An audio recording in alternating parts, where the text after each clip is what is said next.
I'm somewhere between grace and grind, between healing and becoming, between Lord help me and look what God did. Still choosing faith over fear, still building dreams with tired hands and a believing heart. So welcome to the channel, love, where purpose, peace, faith, and legacy meet. Is in Scripture. Mark 5:21 through 43. This passage contains two miracles that at first glance seem unrelated: the healing of the woman with the issue of blood and the raising of Jairus' daughter. However, as I studied this passage more deeply through historical, literary, and feminist perspectives, I discovered that Mark intentionally placed these two stories together to reveal a much greater truth about Jesus. My prayer is that by the end of our time together, you will not only understand these stories more deeply, but also be encouraged in your own walk with God. This passage reminds us that Jesus sees those whom the world overlooks, restores those who have been broken, and responds to genuine faith. So let's begin by reading Mark chapter 5, verse 21 through 43, and I'm reading this from the NIV version. When Jesus had again crossed over by the boat to the other side of the lake, a large crowd gathered around him while he was by the lake. Then one of the synagogue leaders, named Jairus, came, and when he saw Jesus, he fell at his feet. He pleaded earnestly with him, "My little daughter is dying. Please come and put your hands on her so that she will be healed and live." So Jesus went with him. A large crowd followed and pressed around him. And a woman was there who had been subject to bleeding for 12 years. She had suffered a great deal under the care of many doctors and had spent all she had, yet instead of getting better, she'd grown worse. When she heard about Jesus, she came up behind him in the crowd and touched his cloak, because she thought, if I just touch his clothes, I will be healed. Immediately, not later, but immediately, her bleeding stopped, and she felt it in her body that she was freed from her suffering. At once, Jesus realized that power had gone out of him.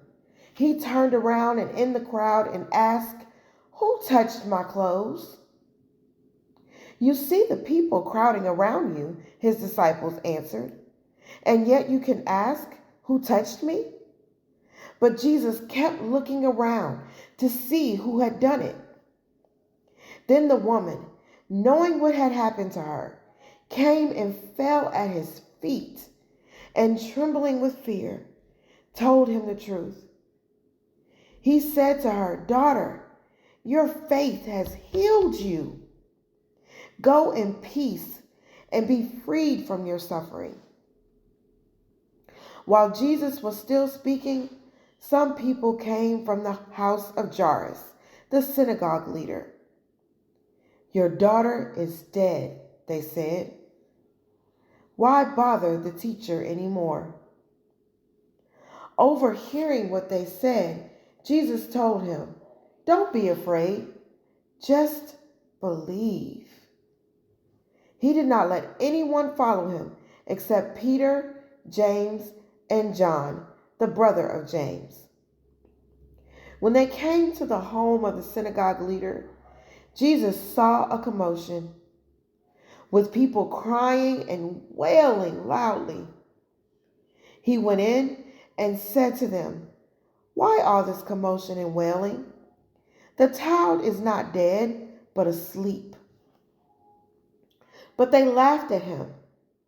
After he put them all out, he took the child's father and mother and the disciples who were with him and went in where the child was. He took her by the hand and said to her, "Tekillah Kom," which means, "Little girl, I say to you, get up." Immediately the girl stood up.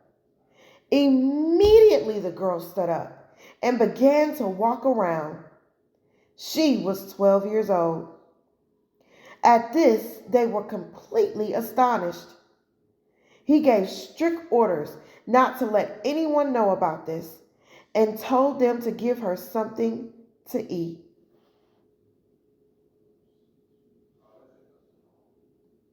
As we enter this story, Jesus has just crossed the Sea of Galilee after healing the man possessed by a legion of demons.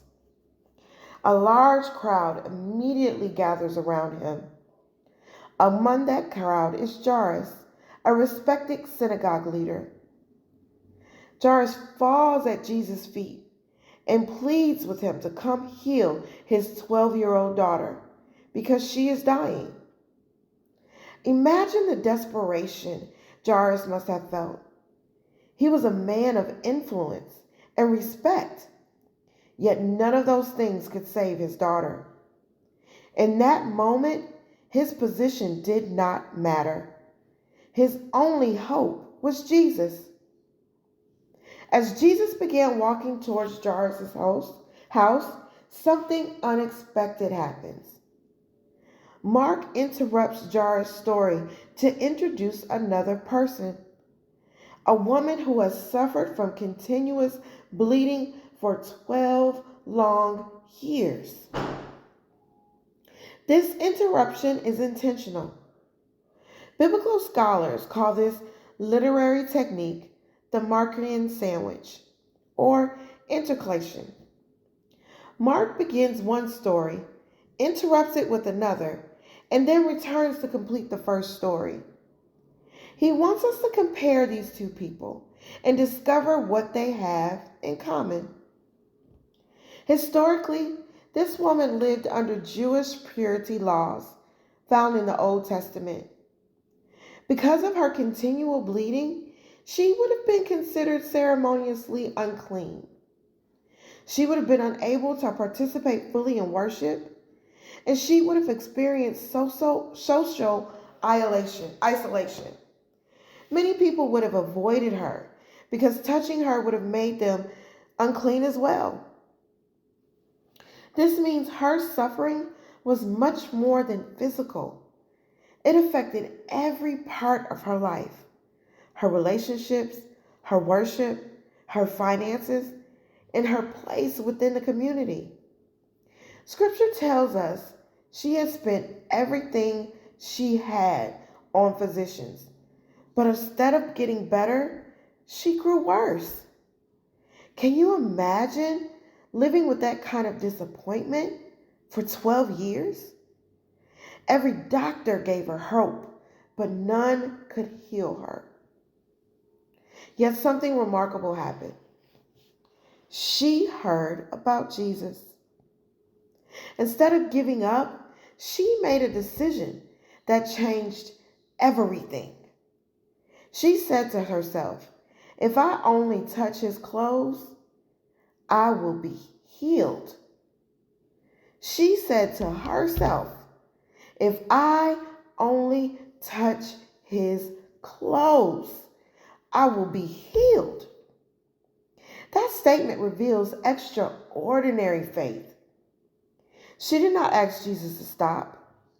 She did not call his name. She simply believed. Susan Haber describes her actions as a covert and courageous move because she approached Jesus from behind and touched his garments despite the social barriers that stood against her. From a human perspective, she had every reason not to approach him. She was unclean. She was poor. She was isolated. She risked public embarrassment. Yet her faith was greater than her fear. That speaks to me personally Because there has been seasons in my own life when I have wondered how long I would have to wait for God to answer my prayers.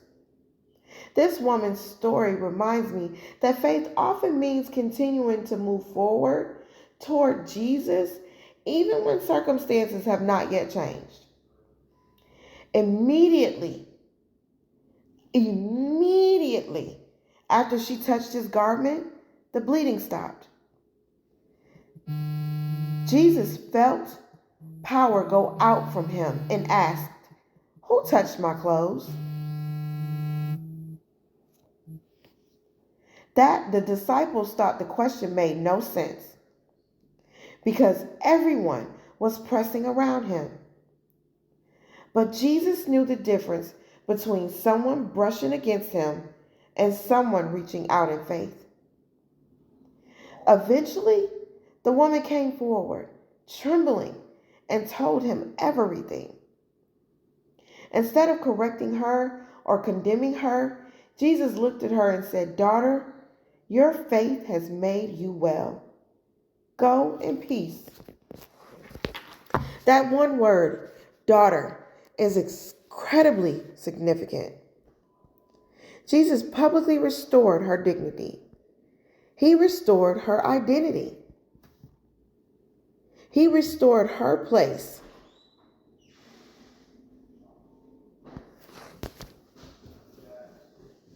He restored her place within the community.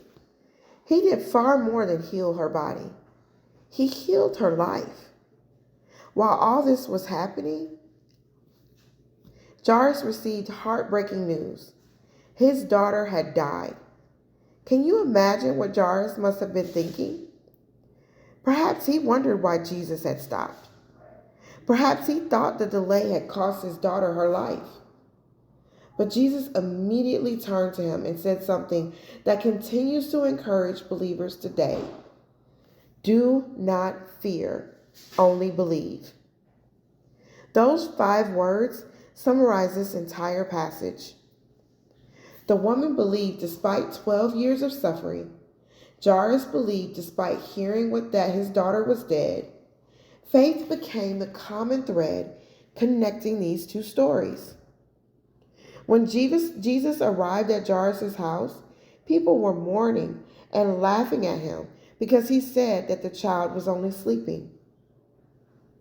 Jesus entered the room, took the little girl by the hand, and said, "Talitha cumi," which means, "Little girl, I say to you, arise." Immediately she stood up and began walking. Again, Jesus restored life. One woman had spent 12 years losing life. One girl had lived 12 years before death interrupted her future. And Jesus restored them both. That repeated number 12 is another detail Mark intentionally includes. Many scholars believe it symbolizes completeness and God's covenant people. Whether we understand it symbolically or simply as a literary connection, it reminds us that Mark wants us to read these stories together. Another perspective that helped me appreciate this passage is feminist biblical interpretation. Sometimes people misunderstand feminist criticism. It does not seek to rewrite Scripture. Instead, it asks important questions about the experiences of women living within patriarchal societies. How were women treated? What barriers did they face? How did Jesus respond to them? In Mark 5, Jesus treats both women with dignity and compassion. In a culture where women often possessed limited social status, Jesus publicly restored them. He demonstrated that God's love is not limited by gender, social position, or cultural expectations. That lesson still matters today. Many people continue to feel invisible. Some struggle with chronic illness. Others carry emotional wounds that no one sees. Some feel excluded from community because of past mistakes, loss, or circumstances beyond their control. This passage reminds us that Jesus still sees those whom others overlook. As I studied this passage, I found myself asking a personal question. Would I continue believing after 12 years? I would like to think that I would. The woman with the issue of blood challenges me to keep trusting God even when I cannot immediately see his answers. She teaches me that faith is not simply believing God can perform miracles. Faith is continuing to trust him while we wait. As we close today, I want to leave you with Jesus' words to Jairus. Do not fear, only believe. Those words are just as relevant today as they were 2,000 years ago when Jesus spoke them. Whether we identify more with Jairus, desperately praying for someone we love, or with the hemorrhaging woman, quietly carrying burdens no one else understands, Jesus invites us to place our faith in him. He still restores hope. He still restores dignity. He still restores lives. And he responds to genuine faith. Thank you for studying God's word with me today. My prayer is that this passage encourages you to trust Christ even in seasons of waiting, because his timing is always perfect. His compassion never fails, and his restoring power is greater than any obstacle we may face. Let's close together in prayer. Heavenly Father, thank you for reminding us through Mark 5 that you see every person, every struggle, and every act of faith. Help us to trust you when life feels uncertain. Strengthen our faith during seasons of waiting, and help us become people who reflect your compassion to those who feel forgotten or marginalized. May we always remember your words. Do not fear, only believe. In Jesus' name we pray. Amen.